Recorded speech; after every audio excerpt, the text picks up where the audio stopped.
¿Cómo te va? Lorena Toso te saluda aquí en QM Noticias. ¿Cómo estás? Sí, ¿cómo estás, Lorena? Buenas tardes. Bueno, me imagino que también para ustedes debe ser un enorme escándalo, sobre todo porque ha salpicado a un ex intendente de la ciudad y a un hombre al que seguramente todos ustedes conocen.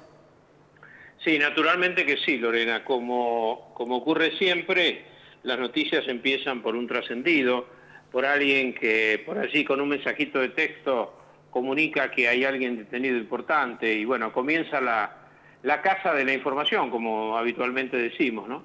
Bueno, esto nos llevó a tomar contacto con el fiscal interviniente de la causa, que gentilmente accedió al requerimiento periodístico y es más, estaba realmente muy interesado en que esto ocurriera. Había cuenta de poder llevarle a la gente de Pringles a la cuestión tal cual es, ¿no? Es decir, a nosotros, Lorena, esta es una ciudad muy chica, y entonces aquí interactuamos todos, ¿no? De pronto hay que tener algunos cuidados respecto de la información. Por supuesto que siempre su majestad es la información, pero digamos, hay que tener algunos cuidados porque todos participamos prácticamente de eventos sociales, deportivos, que nos vinculan de alguna manera. Entonces, nosotros antes de suponer o manejarnos con alguna información que podría llegar a ser imprecisa, Sí. Fuimos a la fuente y, insisto, el doctor Jorge Paulini de la UFIC número 8 de La Plata fue absolutamente claro en la descripción que ustedes ya tendrán, los pormenores. Sí. Nosotros estuvimos analizando la causa cuando iniciábamos esta segunda edición y fuimos de alguna manera pormenorizadamente contando cada uno de los detalles y por supuesto los personajes, pero queríamos hablar con vos para conocer un poco más a este hombre, este sujeto que ustedes obviamente conocen por haber sido intendente de la ciudad de Coronel Pringles, pero además por ser un vecino del lugar y que ha tenido un cargo de importancia en Astilleros Río Santiago siendo su titular máximo. ¿Quién es este sujeto? ¿Quién es Escabuzzo? ¿Cómo lo podrías definir? ¿O cuáles son aquellos detalles o aquellos datos que ustedes tienen acerca de su rol o de su trabajo en la función pública? Bueno, mira, Lorena, el apellido Escabuzzo está emparentado con la política toda vez que su padre fue el intendente en el gobierno del general Perón.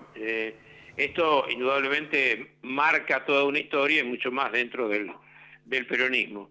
Héctor Oscar Escabuzzo comenzó con otro grupo de jóvenes en aquel tiempo de la renovación del peronismo y compartieron el mismo espacio político que el doctor Antonio Cafiero, a punto tal de que él es electo en la renovación posterior al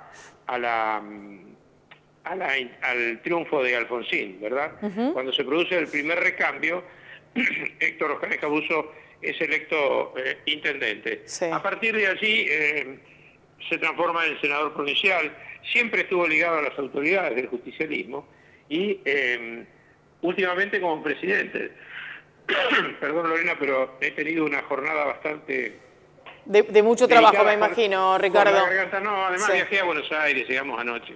Es decir, estamos un poco mal dormidos. Claro. Pero estas cosas no te dejan dormir, naturalmente, ¿no? Naturalmente, y bueno, sí. como te decía, la estrella política de Escabuzzo se ha apagado en los últimos tiempos. Lo que pasa es que de la política en la Argentina, mi estimada Lorena, nadie se va, ustedes lo saben también como yo. Claro, claro. Hay recambios, hay recomodamientos. Y cuando ya no se cuenta con los votos, se cuenta con los contactos. Y este sería uno de los casos, ¿no? Este sería uno de los tantos casos. Claro, sería uno de los tantos casos.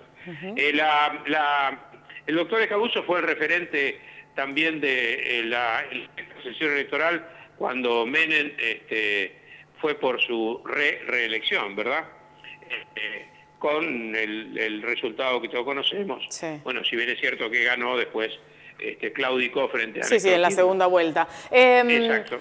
Y ahí Escabuzzo hizo un giro, si se quiere, también, ¿no? Claro. Porque pasó de un... Pero en el peronismo esto... Pero como tantos otros, digamos que no es una cosa extraña, fue más o menos lo que ocurrió con muchos de los que eran referentes del viejo peronismo y que se readaptaron o reacomodaron al inicio del kirchnerismo después del 2003. Ahora, en momentos en que se recupere Río Santiago, porque la realidad es que fue una muy buena noticia para todos los argentinos el hecho de la recuperación del astillero, de que comenzara a producir nuevamente, convocar a trabajadores en su momento de gloria cuando fue fundado allí por la década del 50 en gobierno de Perón, tenía 8.000 empleados y en los últimos años, hacia el 2008, había recuperado unos 2.700 aproximadamente. Todo esto fue una gran noticia para la provincia de Buenos Aires. Escabuzzo, ¿cómo llega a ocupar ese cargo de director general de los astilleros Río Santiago?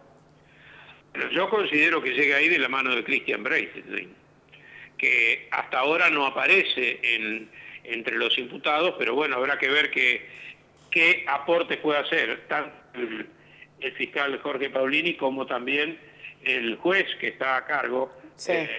El juez de delitos complejos, que es, no sé cuál es la relación que tiene con el doctor Fernando Mateo, que es quien está en el caso, ¿no? Claro. Y te pregunto por otro lado también, a propósito de esto que vos mencionás y del trabajo del fiscal Paulini, ya que ustedes tuvieron la oportunidad de dialogar directamente con él, el fiscal es bastante contundente a la hora de mencionar, incluso lo hace en la propia causa, en decir, hasta el momento los involucrados son fulano, mengano, etcétera. Hasta el momento la cifra de dinero, de peculado es 16 millones de pesos con algunos otros miles por detrás. Digo, ¿está investigando a otra gente? ¿Está investigando mayor cantidad de dinero? ¿Esto pudieron hablarlo y consultárselo al fiscal? Sí, yo le hice la pregunta puntualmente acerca del ex ministro de la producción. De la producción, ¿no? Claro. Y bueno, me contestó como suelen contestar los jueces o los fiscales cuando no quieren ampliar sobre el tema, pero yo infiero que de momento que está hablando con ese cuidado en el lenguaje de decir por el momento esto, por el momento la cifra. Bueno, yo creo que todo esto hace indicar que esta es la punta del hilo, ¿no? Seguramente esta investigación va a traer algunas otras informaciones a futuro. El fiscal hoy lo escuchaba muy brevemente dialogar en alguna radio colega y decir que los casos por corrupción o este tipo de causas llevan mucho tiempo de investigación y él, por lo menos se lo nota, un hombre bastante prolijo a la hora de declarar, a la hora de su escrito y la presentación que hizo para ordenar o para pedir y solicitar las detenciones que se realizaron, con lo cual creo que esto va a tener algunos otros coletazos, así que seguramente vamos a seguir hablando de esta causa. Sí, cómo no, Lorena, no hay ningún problema. Nosotros estamos muy atentos a esto. Yo quedé en una suerte de impasse abierto con el doctor Paulini, que coincido contigo, ha sido muy preciso, cuesta a veces a los fiscales, porque yo los entiendo en su rol, naturalmente, sí. ¿No? Pero fue muy preciso y muy puntual cuando se refirió a las cuestiones incluso del modus operandi, ¿no es cierto?, de cómo se realizaba esto. Exacto. Ha hecho indudablemente un estudio. No te olvides que el allanamiento lo producen en el 2013. Sí, sí, exactamente. A partir de allí empieza con esa investigación que llega hasta el día de hoy con estas detenciones. Muchísimas gracias por este rato de conversación. Desde allí obviamente quedamos en contacto para lo que siga a futuro en la investigación que por ahora tiene estos detenidos y veremos cómo sigue hacia adelante. Muy bien, Lorena, yo te agradezco la posibilidad de que también nos den a nosotros, ¿no? De poder transmitir esta sensación de estupor que tiene la gente. Claro, porque claro. Estas cuestiones, paso a decirte, en algún tipo de hipocresía típica de las ciudades, sobre todo de las ciudades pequeñas, sí. Aunque todos somos un poco hipócritas, este era un secreto a voces, esto se sabía. Claro. Pero nadie tenía las herramientas tampoco, ¿no? Como para contar o para denunciar. Claro. Y no te olvides que hay una cosa. En la Argentina hay como una suerte de apotegma. Aquí nadie va preso, ¿no? Y bueno, a lo mejor estamos ante la presencia de un desfilar de posibles presos en la Argentina. Presos, digamos, por casos como este o otros más graves, inclusive, ¿no? Ricardo, muchas gracias por este rato de conversación con nosotros. Un gran abrazo desde aquí, desde QM Noticias. Gracias. Hasta luego.